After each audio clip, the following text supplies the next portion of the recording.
قرآن اللہ کا کلام ہونے کے ساتھ ساتھ کلام معجز بیاں ہونے کے ساتھ ساتھ دنیا میں کتاب انقلاب ہے۔ قرآن آنے سے پہلے لوگ ایک دوسرے کے دشمن تھے، ایک دوسرے کے ساتھ نہ جانے کون کون سی رقابتیں اور رنجشیں رکھی ہوئی تھیں۔ اس قرآن نے آ کر ان کو بھائی بھائی بنا دیا۔ وہ جو پانی بھرنے پہ لڑتے تھے، قرآن سننے کے بعد وہ بھائی بھائی بن گئے۔ حضرت عمر فاروق رضی اللہ تعالی عنہ قرآن سننے سے پہلے نبی علیہ السلام کو شہید کرنے کی نیت سے آئے تھے، قرآن سنا تو محمد مصطفیٰ کے غلام بن گئے۔ یہ قرآن کا اعجاز ہے، یہ قرآن کی عظمت ہے، یہ قرآن کی برکت ہے، اور جس بھی گھر میں قرآن پڑھا جاتا ہے اللہ کی رحمتیں برکتیں اس گھر کو اپنی لپیٹ میں لے لیتی ہے۔ اللہ ہمیں قرآن پڑھنا اور قرآن سمجھنا اور اس پہ عمل کرنا نصیب فرمائے۔ بسم اللہ الرحمن الرحیم۔ سبحان الذی اسری بعبدہ لیلا من المسجد الحرام الی المسجد الاقصی الذی بارکنا حولہ لنریہ من آیاتنا انہ هو السمیع البصیر۔ تو نبی اکرم صلی اللہ تعالیٰ علیہ وآلہ وسلم کے معجزہ معراج کا تذکرہ ہوتا ہے۔ سبحان الذی، پاک ہے وہ ذات، اسرا، جس نے سیر کرائی، بعبدہ، اپنے خاص بندے کو، لیلاً، رات کے مختصر سے حصے میں، من المسجد الحرام الی المسجد الاقصی، مسجد حرام سے مسجد اقصی تک، الذی بارکنا حولہ، وہ مسجد حرام اور وہ مسجد اقصی جس کے ارد گرد بارکنا حولہ، جس کے ارد گرد ہم نے برکتیں رکھی ہوئی ہیں، لنریہ من آیاتنا، تاکہ ہم ان کو اپنی نشانیاں دکھائیں، انہ هو السمیع البصیر، بے شک اللہ تعالیٰ خوب سننے والا اور جاننے والا ہے۔ اللہ تبارک و تعالیٰ نے یہاں آغاز فرمایا ہے سبحان سے۔ سبحان کا مطلب ہوتا ہے پاک، یعنی پاک ہے وہ ذات جو لے گئی اپنے بندہ خاص کو۔ چونکہ رات کے وقت مختصر سے حصے میں مسجد حرام سے مسجد اقصی تک جانا، نشانیاں دیکھنا اور جنت کی سیر کرانا، دوزخ کا مشاہدہ کرانا اور سزائیں دکھانی اور پھر واپس آنا، یہ عام حالات میں ممکن نہیں ہے، اس لیے اس کو معجزہ قرار دیا گیا ہے کہ اللہ کے نبی صلی اللہ علیہ وآلہ وسلم کی معراج ایک معجزہ ہے، چونکہ یہ عام حالات میں ممکن نہیں ہے۔ اب اس میں دو چیزیں ہیں۔ پہلی چیز تو یہ ہے کہ ہم نے غور یہ کرنا ہے کہ معجزہ معراج ہوا کیا، کہ حضور نبی کریم صلی اللہ تعالیٰ علیہ وسلم کو اللہ تبارک و تعالیٰ نے آخری نبی بنا کر بھیجا۔ میں نے کیا کہا؟ آخری نبی بنا کر بھیجا، اور نبی اپنی امت سے اوپر ہوتا ہے۔ کوئی کمال جو امت میں پایا جائے، توجہ ہے سب کی، جو امت میں کمال پایا جائے، نبی کو اس سے زیادہ وہ کمال پایا جاتا ہے۔ مثلا ہمارے اندر ایک کمال ہے، وہ کمال کیا ہے کہ ہم یہاں بیٹھے ہوئے پاکستان کے حالات جان لیتے ہیں۔ پہلے یہ ممکن نہیں تھا، تو نبی کو اللہ پاک نے غیب کے علوم سارے عطا فرما دیے تھے، تاکہ یہ چیز جو آج ہماری ٹیکنالوجی نے ہمیں دکھا دی ہے، وہ نبی کو 1400 سال پہلے ہی وہ سارے کمالات دکھا دیے۔ اب ایک کمال یہ تھا کہ ہم ہواؤں پہ سفر کرتے ہیں۔ نبی علیہ السلام پیدل سفر کرتے تھے، یا اونٹ پہ سفر کرتے تھے، یا گھوڑے پہ سفر کرتے تھے، تو یہ سواریاں تھے رسول اللہ علیہ السلام کی۔ تو اب اس سینس میں ہمارے پاس تو سفر کے لیے ٹرین بھی موجود ہے، ہمارے پاس سفر کے لیے کار بھی موجود ہے، ہمارے پاس سفر کے لیے مرسیڈیز اچھی گاڑیاں، اور ذرا ان گاڑیوں سے آگے جائیں تو ہمارے پاس سفر کے لیے ہوائی جہاز موجود ہے۔ تو اللہ تبارک و تعالیٰ نے، جس طرح میں نے کہا نا کہ نبی کو اپنی امت سے اللہ بڑھ کر عطا فرماتا ہے، تو جو امت ہوائی جہاز پہ سفر کرتی ہے وہ یہ سمجھ سکتی تھی کہ بھائی نبی علیہ الصلوۃ والسلام تو اس دور میں اس دور میں کس پر سفر کرتے تھے؟ گھوڑے پہ سفر کرتے تھے، اونٹ پہ، خچر پہ سفر کرتے تھے، اور آج ہم ہوائی جہاز پہ سفر کرتے ہیں۔ تو اللہ تبارک و تعالیٰ نے حضور کے سفر کے لیے براق تجویز فرمایا تاکہ نبی اپنی امت سے برتر رہے۔ براق کا کیوں انتخاب ہوا؟ براق کا انتخاب اس لیے ہوا کہ سفر کے لیے لوگ اگر ہوائی جہاز پہ سفر کرتے تھے نا، تو نبی علیہ الصلوۃ والسلام براق پہ سفر کریں۔ براق برق سے نکلا ہے، اور برق سے مبالغے کا صیغہ ہے، یعنی بہت زیادہ بجلی۔ تو بجلی کی رفتار، اب سائنسدان بتاتے ہیں کہ بجلی کی رفتار اتنی تیز ہے کہ کنیکشن یہاں لگایا ہو اور تار جہاں تک وہ پہنچ سکتی ہے وہاں گئی ہو، تو آنے واحد میں سیکنڈ کے کچھ حصے میں بجلی کی رفتار اتنی تیز ہے یہاں سے کئی مائل دور جا سکتی ہے۔ تو یہ تو ہے برق کی رفتار۔ اور برق کا سے جب مبالغہ بنایا جائے، مبالغہ کہتے ہیں جب مصدری معنی کی کثرت جس میں پائی جاتی ہو، جس میں مصدری معنی زیادہ سے زیادہ پائے جاتے ہوں، تو تیز رفتاری برق کی، بجلی کی اتنی ہے کہ یہاں سے 3 4 یا 10 مائل کے فاصلے پر سیکنڈ کا ایک حصہ لگتا ہے۔ تو پھر نبی علیہ الصلوۃ والسلام کے لیے جو سواری چنی گئی اس کا نام تھا براق۔ اس کے سفر کا، اس کی رفتار کا عالم کیا ہوگا؟ فرمایا جہاں براق کی نظر پہنچتی تھی وہاں براق کا پہلا قدم پہنچتا تھا۔ تو معراج اس لیے کروایا گیا، اس کے معراج کروانے کے لیے نبی علیہ الصلوۃ والسلام کی بے شمار جہتیں ہیں۔ ان جہتوں میں سے، ان سمتوں میں سے نبی علیہ الصلوۃ والسلام کے لیے ان سمتوں کو کیوں چنا گیا؟ تاکہ یہ بتایا جا سکے کہ نبی محترم صلی اللہ تعالی علیہ وآلہ وسلم ہر دور میں آخری نبی ہیں، اور آخری دور میں لوگوں کے جو عظمت کے تقاضے تھے نبی ان سے بھی برتر ہے۔ عام الحزن تھا، حضرت حضور علیہ السلام کی پیاری رفیقہ حیات حضرت خدیجۃ الکبریٰ کا وصال ہو چکا تھا۔ حضور علیہ السلام کی پرورش کرنے والے، خیال رکھنے والے جناب ابو طالب کا وصال ہو چکا تھا۔ اب یہ دونوں وہ شخصیات تھیں جنہوں نے رسول اللہ کا ساتھ دیا تھا مشکل ترین وقت میں۔ ان دونوں کا وصال ہو چکا تھا، اور اس سال کو عام الحزن کہتے ہیں۔ اور اس عام الحزن میں نبی علیہ الصلوۃ والسلام کو جب غم والا سال تھا، حضور علیہ الصلوۃ والسلام کے پروٹیکٹر، حضور کے محافظ، جن کے گھر سے تبلیغ دین کا آغاز ہوا، جناب ابو طالب، ان کا وصال ہو جاتا ہے۔ رسول اللہ علیہ السلام کے اصل محافظ کا وصال ہو جاتا ہے۔ حضرت خدیجۃ الکبریٰ، رسول اللہ علیہ السلام کی وفادار بیوی، جس نے سب کچھ نبی علیہ السلام کے لیے لٹا دیا تھا، ان کا وصال ہو جاتا ہے۔ یہ دو وہ شخصیات تھیں جنہوں نے رسول اللہ علیہ السلام کی مشکل ترین اوقات میں مدد کی تھی، معاونت کی تھی۔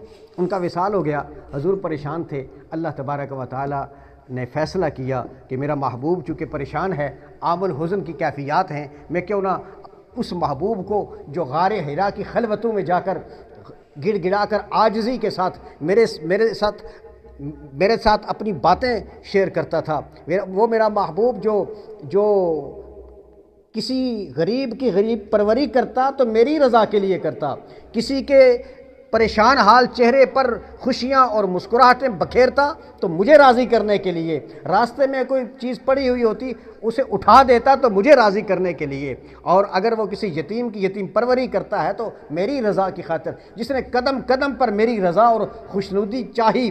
آج کیفیت اگر ان کی یہ ہے تو کیوں نہ ان کے سارے ان غموں کا میں مداوع کر لوں، اور غموں کا مداوع یہ ہے کہ میں اس پیارے محبوب کو اپنا دیدار عطا فرما دوں۔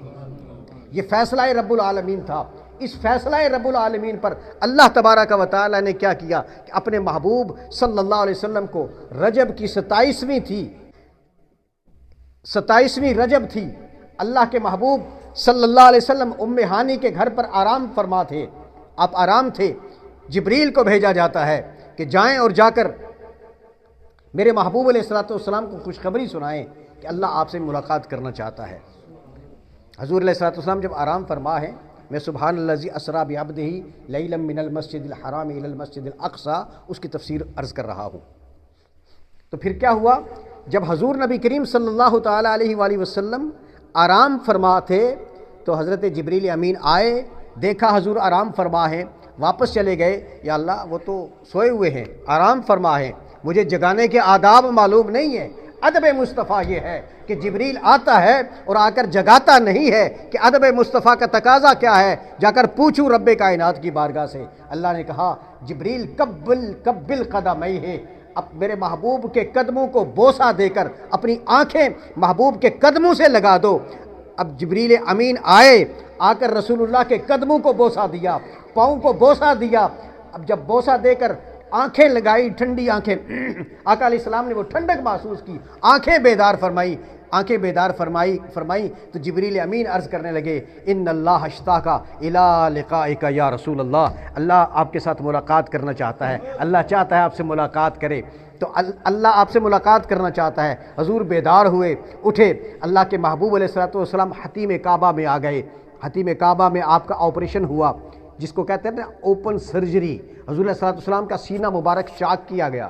حضور فرماتے ہیں میں اپنی آنکھوں سے دیکھ رہا ہوں، بخاری شریف کے الفاظ ہیں، میں اپنی آنکھوں سے دیکھ رہا تھا کہ میرے سینے کو چاک کیا گیا، میرے دل کو نکالا گیا، تشتری میں رکھا گیا، آب زمزم سے دھویا گیا، اللہ کے اسرار و رموز دل کے اندر ڈالے گئے، پھر اس دل کو واپس سینے کے اندر رکھا گیا، اوپر سے اس کو دوبارہ بند کر دیا گیا۔ وہ جو اوپن ہارٹ سرجری تھی اس کا کنسیپٹ جبریل امین معراج کی رات ہمیں بتا رہے ہیں۔ آج اگر انسانیت سائنس کی ترقی کو دیکھ کر آج اوپن ہارٹ سرجری کو ایک عجوبہ سمجھتی ہے، یا ایک ٹیکنالوجی کی یا سائنس کی ترقی اور عروج سمجھتی ہے، تو یہ تو 1500 سال پہلے نبی رحمت صلی اللہ علیہ وسلم کی اوپن ہارٹ سرجری حتیم کعبہ میں ہو چکی ہے۔ جبریل امین نے اسرار و رموز دل مصطفیٰ میں قلب اطہر میں ڈال کر وہ قلب اطہر واپس رکھا اور واپس سینے کو بند کر دیا، اور وہ سینہ بند ہوا۔ پھر وہاں سے کہا براق آ گئی تھی، کہا یہ براق ہے، اس پر آپ نے سفر کرنا ہے۔ پیارے نبی علیہ الصلوۃ والسلام نے براق پہ سفر کیا، سوار ہوئے، سوار ہونے کے بعد پھر اب براق کیا تھا اس پر باتیں کریں، ٹائم کافی چلا جائے گا، یہ ایک لمبی چوڑی بات ہے، بہت لمبی داستان ہے۔ حضور نبی کریم صلی اللہ تعالیٰ علیہ وسلم کو لے کر جب جبریل امین جا رہے تھے تو جاتے جاتے راستے میں ایک کھجوروں کی سرزمین آئی۔ مدینہ کھجوروں کی سرزمین ہے، اور آج بھی مدینہ کی کھجوریں سب سے مشہور ہیں اور سب سے اچھی ہیں۔ تو کہتے ہیں کہ کھجوروں کی سرزمین آئی، تو جب کھجوروں کی سرزمین آئی تو اللہ کے نبی صلی اللہ تعالیٰ علیہ وآلہ وسلم کو جبریل امین کہنے لگے کہ یہاں 2 رکعت نفل ادا کریں، یہ وہ جگہ ہے، اس کا نام یثرب ہے، آپ ہجرت کر کے یہاں تشریف لائیں گے۔ اور یہ ہجرت سے 1 سال پہلے کی بات ہے، ہجرت سے 1 سال پہلے۔ پھر نبی کریم صلی اللہ تعالیٰ علیہ وآلہ وسلم وہاں سے روانہ ہوئے تو ایک اور جگہ آئی بیت لحم، یہ وہ جگہ ہے جہاں حضرت عیسیٰ علیہ السلام پیدا ہوئے تھے، بیت لحم۔ اس کے لیے کہا گیا کہ یہاں نفل ادا فرمائے، اللہ کے نبی نے وہاں نفل ادا فرمائے۔ مررت علی قبر موسیٰ وہو یصلی فی قبرہ، سب سے بڑی کتاب قرآن کے بعد ہمارے پاس بخاری، اور بخاری کے بعد تیسرا نمبر کس کا ہے؟ مسلم شریف کا۔ فرمایا کہ معراج کی شب مررت علی قبر موسیٰ، میں موسیٰ کی قبر کے پاس سے گزرا، وہو یصلی فی قبرہ، میں نے دیکھا کہ وہ قبر کے اندر نماز ادا کر رہے تھے۔ موسیٰ علیہ السلام قبر میں نماز ادا کر رہے تھے۔ اب رسول اللہ کی نظر کا اندازہ کریں کہ قبر کے اندر دیکھ رہے ہیں، موسیٰ علیہ السلام کی کیفیت کا اندازہ کریں کہ قبر کے اندر نماز ادا کر رہے تھے۔ وہاں سے پھر بیت المقدس آمد ہوئی، وہاں دیکھا تو سارے انبیاء تشریف فرما ہے، حضرت موسیٰ علیہ السلام وہاں بھی موجود ہیں۔ آپ دیکھیں نا، موسیٰ علیہ السلام وہاں موجود ہیں، حضور علیہ السلام نے سارے انبیاء کی امامت کروائی، مصلی امامت خالی تھا، انبیاء صف در صف کھڑے تھے، آدم علیہ السلام سے لے کر حضرت عیسیٰ علیہ السلام تک سارے نبی وہاں موجود تھے، موسیٰ علیہ السلام بھی موجود تھے۔ حضور علیہ السلام پہنچے تو موسیٰ آگے موجود تھے۔ کوشچن یہ ریز ہوتا ہے، رسول اللہ کے پاس تو اس وقت تو براق تھا، حضور تو براق پہ سوار تھے. براق کی رفتار کی کیفیت یہ ہے جہاں اس کی نظر پہنچتی ہے وہاں اس کا پہلا قدم پہنچتا ہے. حضور تو براق پر سوار تھے تو وہاں پہنچے. حضرت موسیٰ علیہ السلام کس طرح پہنچ گئے تھے؟ یہاں بتانا یہ مقصود ہے کہ براق کی تیز رفتاری دیکھ کر کہیں اس مخمسے میں نہ پڑیے گا کہ وہی تیز رفتار ہے جو نبوت کی رفتار ہے نا، وہ اس سے بھی زیادہ تیز ہے. حضور تو براق پر سوار ہو کر گئے تھے نا، تو حضرت موسیٰ علیہ السلام نبوت کی رفتار سے گئے تھے، تو نبوت کی رفتار براق کی رفتار سے بھی تیز ہے. تو آپ پہنچے تو آگے دیکھا تو سارے انبیاء کرام وہاں موجود ہیں. براق کو باندھا گیا. حضور نبی کریم علیہ السلام نے مصلی امامت پر آپ تشریف لے گئے. جبریل امین نے پکڑا اور آپ کو مصلی امامت پہ کھڑا کیا. اب سارے انبیاء پیچھے نماز ادا کر رہے ہیں. حضرت ابراہیم، حضرت آدم علیہ السلام جو سارے نبیوں کے، ساری انسانیت کے باپ ہیں، اور پھر حضرت ابراہیم علیہ نبینا علیہ السلام جو ابو الانبیاء ہونے کا جنہیں شرف حاصل ہے وہ بھی، اور سارے حضرت موسیٰ علیہ السلام، حضرت عیسیٰ علیہ السلام سارے موجود ہیں. کیا بتانا یہ مقصود ہے کہ اب وہ آ گیا ہے کہ جس کا سکہ چلنا ہے. اب نبوتیں سب کی اختتام پذیر ہو چکی ہیں، رسالتیں سب کی اختتام پذیر ہو چکے ہیں. نبوت اور رسالت فقط ذات محمد الرسول اللہ صلی اللہ علیہ وآلہ وسلم کی چلے گی. وہاں سے پھر رسول اللہ صلی اللہ علیہ وسلم کا عروج شروع ہوا، یعنی معراج شروع ہوئی. کہاں سے؟ یہ اسرا تھا، رات کا سفر تھا، سیر کرانا تھا. اور اللہ اپنے محبوب کو سیر کرا رہا ہے. آپ مجھے بتائیں، ہم میں سے کوئی آدمی رات کے اندھیرے میں کسی دوسری جگہ سیر کرنے کے لیے جائے گا؟ بھئی اندھیرے میں نے کیا دیکھنا ہے اور کیا دیکھوں گا؟ تو رات کو سیر کیوں کرائی؟ اس لیے رات کو سیر کرائی کہ جن عجائبات کی سیر کروانی ہے وہ عجائبات ہے ہی رات سے متعلق. چونکہ رات کو تنہائی ہوتی ہے، ہر طرف خاموشی ہوتی ہے، اور چونکہ روحانی معاملات کی سیر کروانی ہے اس لیے رات کا وقت مقرر فرمایا. اس لیے رات کا وقت مقرر ہوا. فرمایا کہ اللہ کے نبی صلی اللہ تعالیٰ علیہ وسلم، بخاری شریف کی حدیث، فرمایا کہ پھر آپ کو آسمانوں کی طرف اٹھایا گیا. پہلے آسمان پر حضرت آدم علیہ نبینا علیہ السلام سے ملاقات ہوئی. استقبال کر رہے تھے آدم علیہ السلام. آدم علیہ السلام بیت المقدس میں حضور کے پیچھے نماز پڑھنے کے بعد پہلے آسمان پر پہنچ گئے، اور رسول اللہ کے وہاں پہنچنے سے پہلے آدم علیہ السلام موجود تھے اور وہاں استقبال کیا، ویلکم کہا، مرحبا کہا اے میرے بیٹے اور اے خاتم النبیین، آپ کو مرحبا، آپ کو ویلکم کیا.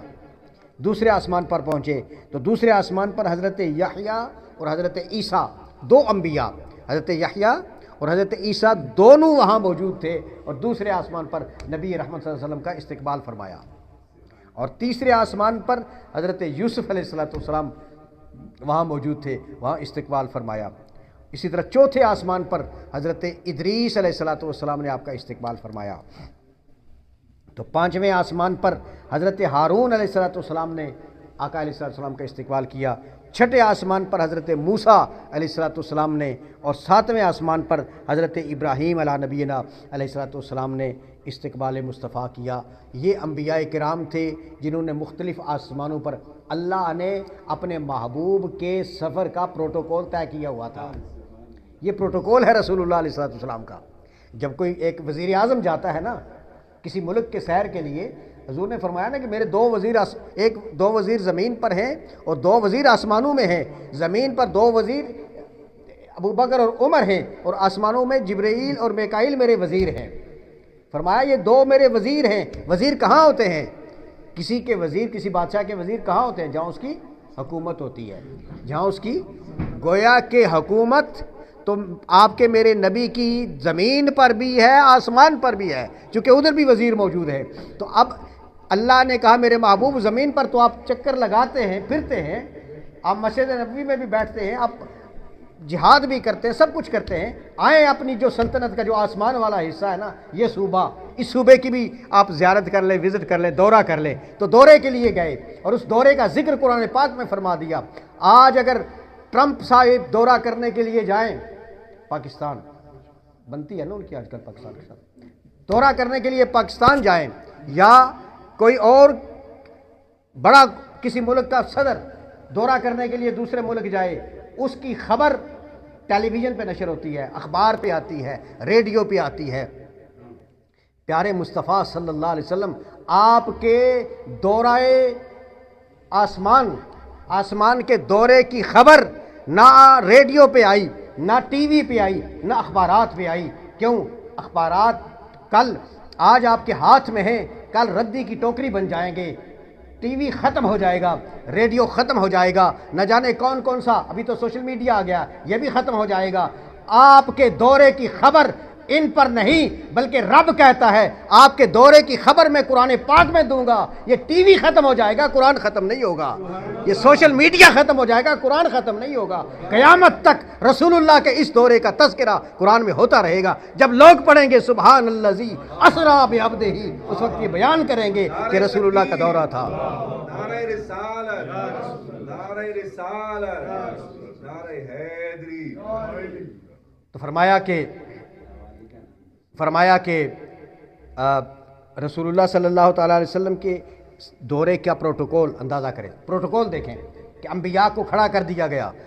ابو الانبیاء حضرت آدم استقبال کے لیے ہیں، حضرت ابراہیم استقبال کے لیے ہے، حضرت موسیٰ و عیسیٰ علیہ السلام استقبال کے لیے موجود ہیں۔ یہ آپ کے اور میرے نبی کی شان ہے۔ معراج کرایا ہی اسی لیے گیا ہے کہ اے مسلمانوں اپنے نبی کی شان کو پہچانو۔ ویسے ہی تو نہیں سارے نبی کہتے تھے نا کہ اللہ کاش ہمیں محمد مصطفیٰ کا امتی بنا دیتا، ہمیں اس کی بڑی اور یہ دعا سب نبیوں میں سے صرف ایک حضرت عیسیٰ علیہ السلام کی دعا قبول ہوئی ہے۔ باقی انبیاء کو تو یہ سعادت مل گئی، چونکہ دعا کرتے تھے نا کہ یا اللہ ہمیں نبی نہ بنایا ہوتا، محمد مصطفیٰ کا امتی بنایا ہوتا۔ اب ان کی یہ دعا تھی کہ ہمیں امتی بنایا ہوتا، تو اللہ نے کہا کہ اچھا یہ تو نہیں، لیکن محمد مصطفیٰ کے مقتدی بن جاؤ، وہ آپ کے امام بن جائیں گے۔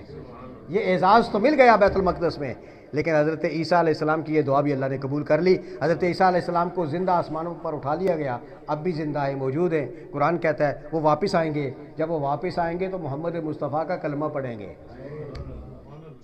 حضرت عیسیٰ علیہ السلام محمد مصطفیٰ کا کلمہ پڑھیں گے، سارے عیسائیوں کو کہیں گے کہ بھائی اسی نبی کا کلمہ پڑھو، اسی نبی کا کلمہ پڑھو۔ وہ سب کو کلمہ پڑھائیں گے اور دین اسلام کی ترویج و اشاعت کریں گے۔ شادی ہوگی، 40 سال زندہ رہیں گے۔ 32 سال کی عمر میں چلے گئے تھے وہ، ان کو آسمانوں پر لے جایا گیا تھا 32 سال کی عمر میں، اور وہ 40 سال مزید آ کر زندہ رہیں گے۔ وہ 62-63 سال غالباً ان کی عمر بنے گی جب وہ فوت ہوں گے، اور نبی اکرم علیہ السلام کے روضہ اقدس کے ساتھ ان کی قبر مبارک بنے گی۔ روضہ رسول میں، مسجد نبوی کے احاطہ روضہ رسول میں، وہاں آپ کو دفن کیا جائے گا۔ میں یہ عرض کر رہا تھا کہ پھر وہاں سے جب 7ویں آسمان کے بعد پھر ایک مقام آیا سدرۃ المنتہا۔ کیا؟ سدرۃ المنتہا یہ حضرت جبریل کا مقام ہے۔ حضرت جبریل امین یہاں رہتے ہیں، جبریل امین اس سے آگے جا ہی نہیں سکتے، اجازت ہی نہیں ہے۔ تو جب ان کا ٹھکانہ آیا نا، ان کا گھر آیا حضرت جبریل امین کا، تو فرمانے لگے، عرض کرنے لگے یا رسول اللہ اس سے آگے میں نہیں جا سکتا، آگے آپ جائیں، میں نہیں جا سکتا۔ حضور علیہ السلام نے کہا اچھا۔ پھر وہاں سے آگے آقا علیہ السلام کو رف پہ بٹھایا گیا، رف پہ حضور کو بٹھایا گیا۔ پھر ایک مقام آ گیا، پھر حضور نبی کریم صلی اللہ تعالیٰ علیہ وسلم ایک مقام سے آیا جب، تو اس پر پھر آقا علیہ السلام کو بقعۂ نور، ایک نور کا کمبل تھا، اس میں لپیٹ دیا گیا۔ ایک کمبل تھا نور کا، وہ جو رف تھا، وہ بھی براق سے چھوٹا ہلکے جسم کا ایک جانور نما اللہ نے سواری بھیجی ہوئی تھی رف کی۔ رف کے بعد پھر ایک بقعۂ نور آ گیا، بکائے نور یہ تھا کہ جو جس طرح کمبل لپیٹتے ہیں نا، اس طرح کا وہ تھا جس میں آقا علیہ السلام کو لپیٹ دیا گیا، اور پھر حضور کا سفر جاری رہا۔ پھر کہتے ہیں سورہ نجم میں آگے اگلی وضاحت جو ہے وہ سورہ نجم میں موجود ہے۔ آگے یہ فرمایا کہ پھر اللہ تبارک و تعالی نے اپنے محبوب کو کہا ادنو منی، میرے قریب ہو جائیں۔ حضور قریب ہوئے، فرمایا اور قریب ہو جائیں، اور قریب ہوئے، فرمایا اور قریب ہو جائیں، پھر اور قریب ہو گئے۔ جب قریب ہوئے تو کہتے ہیں کہ جس طرح ایک دوست اپنے دوست سے گلے ملتا ہے، اس طرح اللہ اپنے محبوب کے ساتھ گلے ملا ہے۔ اب وہ اللہ کس طرح تھا، اس کا ہاتھ، حضور نے فرمایا اللہ نے اپنا ہاتھ میرے کندھے پہ رکھا، اس کی ٹھنڈک فوجدت بردھا بین ثدییہ، انہوں نے اپنا ہاتھ اللہ نے میرے پشت پر رکھا جس کی ٹھنڈک مجھے میرے سینے میں محسوس ہوئی۔ اب اللہ کا ہاتھ تو اس طرح کا ہاتھ نہیں ہے، اللہ نے اس طرح تو نہیں ملا ہوگا، وہ جس طرح اس کی شان ہے، کیونکہ اللہ کے ہاتھ ہمارے ہاتھ کی طرح نہیں، اللہ کا جسم ہمارے جسم کی طرح نہیں، اللہ جسم اور جسمانیات سے پاک، اللہ وقت اور وقت کی قیدوں سے پاک، وہ کیسی ذات ہے جس طرح اس کی شان۔ یہاں علماء فرماتے ہیں کہ یہ نہ کہا کرے کہ اللہ کا ہاتھ ایسا ہوگا، لیکن اللہ کا ہاتھ ہے، ید اللہ فوق ایدیہم، قرآن پاک میں آیا نا کہ اللہ کا ہاتھ ان سب کے ہاتھوں کے اوپر ہے۔ اب وہ کس طرح کا ہاتھ ہے؟ جس طرح اس کی شان ہے۔ تو اللہ نے اپنا ہاتھ محمد مصطفیٰ کے کندھوں پہ رکھا جن کی ٹھنڈک انہوں نے اپنے سینے میں محسوس کی۔ حضرات محترم، یہ تھا۔ پھر حضور نبی کریم صلی اللہ تعالیٰ علیہ وآلہ وسلم، میں معراج کا واقعہ ختم کروں اور پھر اس آیہ کریمہ کو کمپلیٹ کرتے ہیں۔ پھر حضور نبی کریم صلی اللہ علیہ وسلم اللہ کی بارگاہ سے ملاقات کے بعد پھر واپس آنے لگے۔ اچھا، پھر ملاقات میں باتیں کیا ہوئی؟ فرمایا التحیات للہ والصلوات والطیبات، یہ تحفہ حضور علیہ الصلوۃ والسلام اللہ کے لیے لے کر گئے۔ التحیات للہ والصلوات والطیبات کہ ساری پاکیزگیاں، طہارتیں، بزرگیاں، عظمتیں، شانیں اے اللہ تیرے لیے ہیں۔ یہ تحفہ تھا رسول اللہ لے کر گئے۔ اللہ نے پھر آگے سے تحفہ دیا السلام علیکہ ایھا النبی ورحمۃ اللہ وبرکاتہ، اے نبی آپ پر سلام ہو، اللہ کی رحمت ہو اور اللہ کی برکتیں ہوں۔ حضور علیہ السلام نے فرمایا السلام علینا وعلی عباد اللہ الصالحین، اے اللہ مجھ پر بھی اور نیک بندوں پر بھی تیری رحمتیں ہونی چاہیے۔ واپس آنے لگے، حضور نے فرمایا میری امت کے لیے تحفہ، کہا آپ کی امت کے لیے تحفہ ہے 50 نمازیں دن میں پڑھیں گے، یہ اپنی امت کو پیغام دے دینا۔ میں یہ سوچتا ہوں کہ اللہ نے باقی ساری چیزیں زمین پر دی، نماز آسمان پر دی، بلا کر آسمان پر تحفہ دیا نماز کا۔ مسلمانوں کتنا عظیم تحفہ ہے ہمارے لیے اللہ کی طرف سے، جو اپنے محبوب کو بلایا ادھر اور بلا کر کہا یہ تحفہ لے جاؤ میری آپ کی امت، اپنی امت کے لیے۔ واپسی پر آنے لگے، موسیٰ علیہ السلام سے ملاقات ہوئی، پوچھا کیا لائے ہو؟ کہا 50 نمازوں کا تحفہ امت کے لیے۔ کہا یہ بہت زیادہ ہے، میں تجربہ کر چکا ہوں، وہ نہیں پڑھ پائیں گے۔ اچھا واپس گئے، اللہ نے کہا اچھا 45۔ پھر موسیٰ علیہ السلام کے پاس سے گزر ہوا، کہا کتنے؟ کہا 45، 5 معاف ہو گئی ہیں۔ کہا یہ بھی نہیں پڑھ پائیں گے، واپس جائیں۔ پھر حضور علیہ السلام واپس تشریف لے گئے۔ پھر اللہ تعالیٰ نے کہا کہ اچھا چلو 5 اور معاف کر دیتا ہوں، 40 کر لو۔ پھر گئے، پھر 35 ہو گئی، پھر 30 ہو گئی، کرتے کرتے کرتے 9 دفعہ گئے، پھر 5 رہ گئی، 5 رہ گئی۔ جب 5 رہ گئی نا تو پھر کہا موسیٰ علیہ السلام نے کہ پھر جاؤ اور کام کرواؤ۔ موسیٰ علیہ السلام کا مقصد تھا دن میں 1 نماز ہو جاتی، تو کہا کہ میں اب اپنے رب سے شرم کرتا ہوں، مجھے حیا آتی ہے کہ میں اپنے رب کو کیا کہوں گا کہ میری امت 5 نمازیں بھی دن میں نہیں پڑھے گی۔ پھر فرمایا کہ آپ کی امت 5 نمازیں پڑھے گی، 50 نمازوں کا ثواب ملے گا۔ ثواب اتنا ہی ہوگا جتنا اللہ نے کہا تھا کہ 50 پڑھے۔ اے میرے محبوب پڑھے تو صحیح 5 نمازیں، بھئی یہ نماز ہے، نماز ہے، اس کے لیے خیال فکر کون کرے گا؟ ہماری نمازیں جا رہی ہیں، فکر نہیں ہے، کون کرے گا ہماری نمازوں کا فکر؟ ہم نے کرنا ہے اپنی نماز کا، قبر میں اسی کا جواب دینا ہے۔ حضرت عمر فاروق کے دور میں ایک شخص کے ہاتھ سے شیشی گری، عطر گر گیا زمین میں، جذب ہو گیا، وہ رونے لگا۔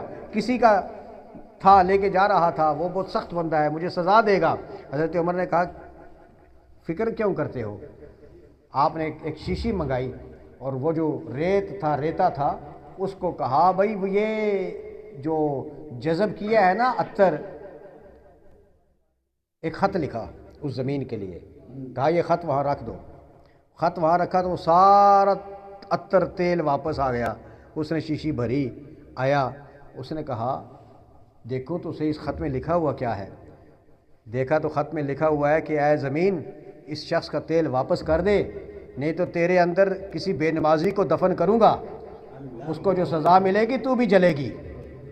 اس زمین کو اس خوف آ گیا کہ اگر بے نمازی یہاں دفن ہو گیا، بے نماز بندہ ادھر دفن ہو گیا، اس کو سزا ملے گی، اس کی وجہ سے میرا کیا اشر بنے گا۔ اگر زمین اس کی سزا سے ڈرتی ہے، اے بے نماز مسلمان تو کیوں نہیں ڈرتا اپنی سزا سے؟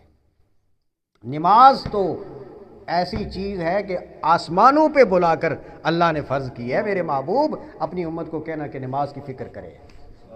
تو کس نے کرنی ہے فکر نماز کی؟ اگر ہم نماز کی فکر نہیں کرتے تو اس کا مطلب ہے کہ ہمیں اپنی پریشانی کرنی چاہیے۔ حضور نبی کریم علیہ السلام نے فرمایا یہ حکم زمین پہ بھی آ سکتا آ سکتا تھا لیکن ادھر بلا کے دیا۔ حضور نبی کریم صلی اللہ علیہ وسلم نے فرمایا کہ جب بندہ گناہ کرتا ہے تو دل پر سیاہ داغ پڑتا ہے، دوسرا گناہ کرتا ہے دوسرا داغ پڑتا ہے، تیسرا گناہ کرتا ہے تیسرا داغ پڑتا ہے، حتیٰ یستوعب قلبہ، یہاں تک کہ اس کا دل سارے کا سارا گناہوں سے بھر جاتا ہے، دل سیاہ ہو جاتا ہے۔ جب دل سیاہ ہو نمازیں قضا ہو جاتی ہے، پرواہ نہیں ہوتی۔ گناہ کرتا ہے کسی نمازی آدمی کی، آپ میں سے میں گمان کرتا ہوں ہر ایک کی یہی حالت ہوگی، آپ سارے نمازی ہیں الحمدللہ، کسی نمازی آدمی کی نماز قضا ہو جائے، اندر سے آواز آتی ہے اوے تیری نماز، زور کی نماز جا رہی ہے، نماز جا رہی ہے، نماز جا رہی ہے۔ اگر اندر سے آواز نہیں آتی سمجھے دل کالا ہو چکا ہے، اور اگر اندر سے آواز آ رہی ہے اور دل پریشان ہو رہا ہے نماز کے لیے، اور نماز کی ادائیگی تک دل کے اندر کیفیات پیدا ہو رہی ہیں نا، تو سمجھے کہ ابھی دل کالا نہیں ہوا، دل صاف ہے، دل صاف ہے۔ جب دل کالا ہو جائے تو پھر اندر سے آواز نہیں آتی، پھر گناہوں پہ گناہ کرتا چلا جاتا ہے بندہ۔ نمازیں چھوٹتی ہیں تو چھوٹتی جائیں، کوئی پرواہ نہیں ہوتی۔ تو میں یہ عرض کر رہا تھا کہ اللہ تبارک و تعالیٰ نے اپنے محبوب علیہ السلام کو معراج کی شب بلایا۔ اچھا اگلی کچھ چیزیں ہیں، ایک دو چیزیں جو میں عرض کر کے تو پھر بات کو ختم کرتے ہیں۔ وہ کیا؟ ایک تو اپنے محبوب کو یہ چیزیں دیں، اور پھر کیا کہ اللہ تبارک و تعالیٰ نے اللہ کا جب دیدار ہوا، حضور نبی کریم علیہ السلام حضرت امام احمد بن حنبل رحمۃ اللہ علیہ، نام تو سنا ہے نا، یہ حنبلی فرقہ کے جو سرپرست تھے حضرت امام احمد بن حنبل رحمۃ اللہ علیہ، ان سے کسی نے پوچھا کہ کیا اللہ کو رسول اللہ نے دیکھا تھا، اپنی آنکھوں سے دیکھا تھا؟ انہوں نے کہا راہو راہو راہو راہو، ہاں دیکھا تھا دیکھا تھا دیکھا تھا دیکھا تھا۔ کہتے ہیں اس طرح کہتے رہے کہ ان کی سانس پھول گئی، اپنی سانس کے ٹوٹنے تک یہ کہا کہ ہاں رسول اللہ نے اپنے رب کو اپنی آنکھوں سے دیکھا تھا دیکھا تھا دیکھا تھا دیکھا تھا۔ سبحان اللہ۔ دیکھیں ایک شان ہے حضرت موسیٰ کلیم اللہ کی کہ وہ کہتے ہیں اللہ مجھے دیدار کر دے، مجھے دیدار کر دے۔ فرمایا کہ کوہ طور پہ جاؤ، ایک جلوہ دکھاؤں گا، برداشت کر لیا تو اگلی بات ہوگی، برداشت نہ کیا تو ایک تجلی ڈالی تھی نا، تو خر موسیٰ صاعقہ، موسیٰ علیہ السلام بے ہوش ہو کر گر پڑے، اور وہ جو ساتھی تھے وہ مر گئے سارے کے سارے، اور کوہ طور جل گیا اور موسیٰ علیہ السلام بے ہوش ہو گئے۔ یہاں تو ہے کہ حضور علیہ السلام حضرت ام ہانی کے گھر سوئے ہوئے ہیں، اور فرمایا جا رہا ہے کہ ان اللہ اشتاق الی لقائک یا رسول اللہ، اے اللہ، اے میرے محبوب، اللہ آپ کی زیارت کے لیے اشتیاق رکھتا ہے۔ سبحان اللہ۔ تو حضور نبی کریم علیہ السلام نے پھر کیا وہاں اپنے محبوب علیہ السلام کو پھر دکھایا گیا، ان میں سے کیا کچھ لوگوں کو سزائیں مل رہی تھیں، سزائیں مل رہی تھیں، اور وہ سزائیں جن کو مل رہی تھی وہ کیا تھی؟ ان میں سے چند ایک، کچھ لوگوں کے پاس گزرے تو ان کے سروں کو پتھر سے کچلا جا رہا تھا۔ پتھر سے کچلنا جانتے ہیں؟ مثلا یہ بندے کا سر ہے، اس کو ادھر لٹایا ہوا ہے اور یہ پتھر کے ساتھ اس کو سر کو کچلا جا رہا ہے، زور زور سے فرشتے مار رہے ہیں اور اس کا سر کچلا جا رہا ہے۔ اچھا تھوڑی دیر کے بعد سر پھر ٹھیک ہوتا ہے، اس کے سر کو پھر کچلا جا رہا ہے پتھروں سے، پھر ٹھیک ہو رہا ہے، پھر کچلا جا رہا ہے۔ تو لگاتار جاری ہے۔ توجہ، حضرت جبریل سے پوچھا رسول اللہ نے کہ یہ کون لوگ ہیں اور ان کو اتنی سزا مل رہی ہے؟ کہا یا رسول اللہ، یہ آپ کی امت کے بے نماز لوگ ہیں جو نماز نہیں پڑھتے، یا آپ کی امت کے بے نماز لوگ ہیں، ان کو اس طرح کی سزا دی جا رہی ہے۔ آگے پھر حضور گزرے تو ایک ہانڈی میں پکا ہوا لذیذ بہترین گوشت ہے، دوسری طرف بدبودار گلا سڑا ترکا ہوا گوشت ہے، اور کچھ عورتیں وہ بدبودار گوشت کا، وہ جو بہترین ہانڈی والا گوشت ہے اس کو نہیں دیکھ رہی ہیں، وہ جو بدبودار اور گندا گوشت ہے نا بدبودار، اس کو کھا رہی ہیں۔ حضور علیہ السلام نے، کچھ مرد بھی ہیں اور کچھ عورتیں بھی ہیں، حضور نے پوچھا یہ کون ہے، یہ کیا ہے؟ فرمایا یا رسول اللہ، یہ آپ کی امت کے وہ لوگ ہیں جو اپنی حلال بیویوں کو چھوڑ کر حرام عورتوں کی طرف جاتے تھے، اور جو عورتیں اپنے حلال خاوندوں کو چھوڑ کر دوسرے مردوں کی طرف جاتی تھیں، یہ وہ لوگ ہیں۔ پھر نبی کریم علیہ السلام آگے گزرے تو کچھ لوگ ایسے تھے کہ جن کی زبانیں لوہے کی کینچی سے کاٹی جا رہی تھیں، زبانیں لوہے کی کینچی سے کاٹی جا رہی تھیں۔ اللہ کے نبی علیہ السلام نے پوچھا اے جبریل امین، یہ کون ہے؟ تو وہ کاٹتے، زبان پھر ٹھیک ہو جاتی، پھر کاٹتے، پھر ٹھیک ہو جاتی، پھر کاٹتے۔ جبریل یہ کون ہے؟ کہا یا رسول اللہ، یہ آپ کی امت کے مولوی ہیں، خطیب، جو لوگوں کو صحیح راستہ دکھاتے تھے اور خود عمل نہیں کرتے تھے۔ اللہ ہمیں معاف کرے، لوگوں کو صحیح راستہ دکھاتے تھے اور خود عمل نہیں کرتے تھے۔ یا اللہ ہمیں ان میں نہ بنانا، یا اللہ ہمیں ان میں نہ بنانا، یا اللہ ہمیں ان میں نہ بنانا۔ اللہ اکبر۔ آگے پھر حضور علیہ السلام گزرے تو کہتے ہیں کہ ایک ایسے لوگوں کے پاس سے گزرے کہ جن کے پہلو کاٹے جا رہے تھے، ادھر سے گوشت کاٹ کے ان کے منہ میں ڈالا جا رہا تھا، سائیڈ سے گوشت کاٹ کر۔ یہ میں معراج بیان کر رہا ہوں، یہ معراج کم سنی ہوگی آپ نے، عظمت مصطفیٰ کی شان مصطفیٰ تو معراج میں بیان ہوتی ہے، یہ معراج کے موقع پر یہ آپ نے کم سنا ہوگا اس طرح کی بات۔ وہ پہلو کاٹ کر ان کے منہ میں ڈالے جا رہے تھے اور انہیں کہا جاتا ہے کھاؤ۔ اب وہ اپنا گوشت کیسے کھاتے؟ تو کہتے ہیں کہ ان کو بار بار مجبوراً ان کو کھانا پڑتا۔ تو نبی کریم علیہ السلام نے پوچھا یہ کون ہے؟ تو فرمایا یہ آپ کی امت کے وہ لوگ ہیں جو غیبت کیا کرتے تھے اور چغلی کیا کرتے تھے۔ یعنی غیبت کتنا بڑا گناہ ہے، اپنے بھائی کا، مردہ بھائی کا گوشت کھانا غیبت ہے۔ فرمایا یہ آپ کی امت کے وہ لوگ ہیں جو غیبت کیا کرتے تھے۔ حضرات محترم، نبی اکرم صلی اللہ تعالیٰ علیہ وسلم کی یہ معراج امت مسلمہ کے لیے بہت بڑے، اس میں سبق بھی موجود ہے، اس میں عظمت رسول بھی موجود ہے، اس میں حضور علیہ السلام کی شان اور مقام بھی موجود ہے، اور ہمارے لیے اس میں بہت بڑے سبق ہیں۔